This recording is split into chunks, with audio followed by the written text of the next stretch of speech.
शेतकरी मित्रांनो नमस्कार।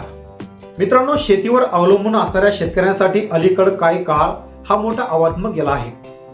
यामध्ये हवामान बदल असेल, पावसाचे अनियमित स्वरूप असेल, अतिवृष्टी दुष्काळ असेल किंवा कीड रोग यामुळे पिकाचं मोठ्या प्रमाणात नुकसान होतं। अशा परिस्थितीमध्ये सरकारची पीक विमा योजना म्हणजेच क्रॉप इन्शुरन्स स्कीम शेतकऱ्यांना आर्थिक आधार देणारी एक महत्त्वाची योजना असते। मग आता या योजनेअंतर्गत जाणीवपूर्वक नुकसान भरपाई मंजूर करून ती जानेवारी महिन्याच्या अखेरपर्यंत शेतकऱ्यांच्या खात्यात जमा करण्याची प्रक्रिया मोठ्या प्रमाणात सुरू झाली। याची मोठी घोषणा राज्य सरकारने केली आहे।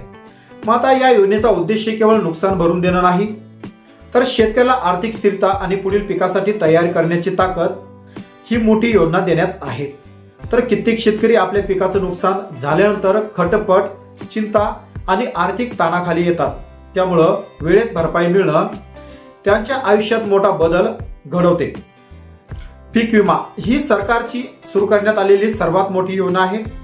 तर सरकारने पीक विमा प्रक्रियेत पारदर्शकता आणि जलद निर्णयासाठी तंत्रज्ञानाचा वापर वाढवला आहे। यामुळे ऑनलाईन अर्ज असेल, अर्जाची स्थिती पाहणं असेल, नुकसान नोंदवणे असेल, बायोमेट्रिक पडताळणी असेल, तर भरपाई स्टेटस ट्रॅक करणं सगळं सोपं झालं आहे। आता शेतकरी घरबसल्या पोर्टल किंवा SMS मोबाईल ऍप मधूनही आपल्या अर्जाची स्थिती तपासू शकतात आणि भरपाई कधी जमा होणार हे थेट बँक खात्यातून सुद्धा कळू शकतं। पीक विमा मिळण्याचे प्रमुख फायदे काय आहेत ते आता आपण सर्वात आधी पाहूया। तर आर्थिक सुरक्षा, पीक नुकसान झाल्यानंतर थेट भरपाई मिळून शेतकऱ्यांना आर्थिक आधार मिळतो। यामध्ये पुढील शेतीची तयारी काय असते, तर नुकसान भरपाईमुळे आगामी पिकासाठी लागणारा निधी सहज मिळू शकतो।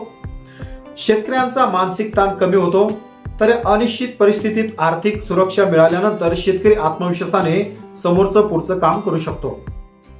यामध्ये आधुनिक प्रक्रिया असून ऑनलाईन अर्ज, डिजिटल पडताळणी आणि अर्ज स्थिती ट्रॅक करण्यामुळं वेळेची बचत होते। यामुळे लहान आणि मध्यम बंदोबस्ताखालील शेतकरी वर्गाला थेट याचा फायदा होतो।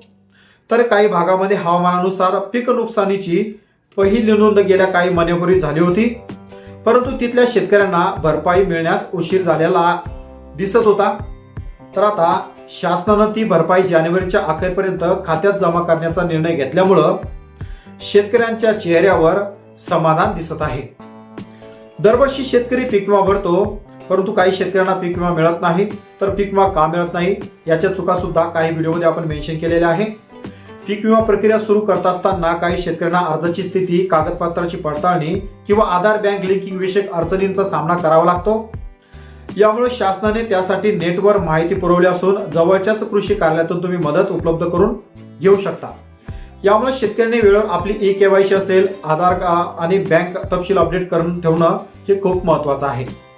जर भरपाई प्राप्त करण्यास विलंब झाला असेल तर शेतकरी सक्षम अधिकाऱ्यांशी संपर्क साधू शकतो आणि आपल्या अर्जाची स्थिती काय आहे हे सुद्धा जाणून घेऊ शकतात। काही भागात SMS असेल, पोर्टलद्वारे अर्ज स्थिती तपासण्याची सोय सुद्धा उपलब्ध करून दिलेली आहे। त्यामुळे अर्जदाराला त्वरित माहिती मिळणं। या योजनेचा सरळ वापर करताना शेतकरी फक्त नुकसान भरपाईच नाही, तर पुढील हंगामासाठी अधिक तयारी, सुधारित बियाणं निवड, सिंचन व्यवस्थापन आणि बाजार नियोजनासही सज्ज राहू शकतो। त्यामुळे केवळ आर्थिकच नाही, तर शेतीच्या गुणात्मक वाढीत देखील या योजनेचा फायदा होतो। मग यामध्ये एकंदरीत पीक विमा असेल, याच्या भरपाईची रकमेची भरपाई जानेवारी महिन्याच्या अखेरपर्यंत मिळण्याची शक्यता शेतकऱ्यांसाठी मोठी मदत, दिलासा आणि पुढचा विश्वास देणारी घोषणा आहे। आता वेळ आली आहे ती शेतकरी आपल्या शेतीच्या भविष्याचा विचार आणि आत्मविश्वासाने करावा आणि पीक विमा योजनेचा संपूर्ण लाभ घ्यावा। हाच राज्य सरकारचा हेतू आहे आणि हाच या योजनेमागचा मुख्य उद्देश आहे। मग आता तुम्ही पीक विमा भरला आहे का? पीक विमा भरल्यानंतर तुमच्या अर्जाची स्थिती काय आहे हे तुम्ही CC केंद्रावर जाऊन सुद्धा चौकशी याची करू शकता। आणि मित्रांनो, तुम्ही कोणत्या पिकासाठी अर्ज केला, तुमच्याकडे ही रिसिप्ट व्यवस्थित ठेवलेली आहे का? जर तुमच्याकडे रिसिप्ट नसेल तर तुम्ही ज्या ठिकाणी तुमचा अर्ज ऑनलाईन केलेला असेल त्या ऑनलाईन अर्जाची स्थिती चेक करण्यासाठी तुम्हाला पावतीवरील जो नंबर आहे हा नंबर टाकून सुद्धा तुम्ही मोबाईल सुद्धा चेक करू शकता।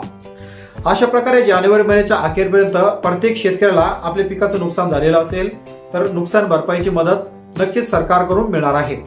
तर अशा प्रकारे राज्य सरकार आणि केंद्र सरकारने हा महत्वाचा जो पाऊल उचलला आहे, या संदर्भात तुमचं मत नक्कीच कमेंटमध्ये कमेंट करून कळवा। आणि व्हिडिओ कसा वाटला, व्हिडिओ आवडला असेल तर व्हिडिओला नक्कीच एक लाईक करा। चॅनलवर पहिल्यांदा आला असाल चॅनलला सबस्क्राईब करून बाजूला असलेल्या बेल आयकॉनला नक्कीच प्रेस करून घ्या.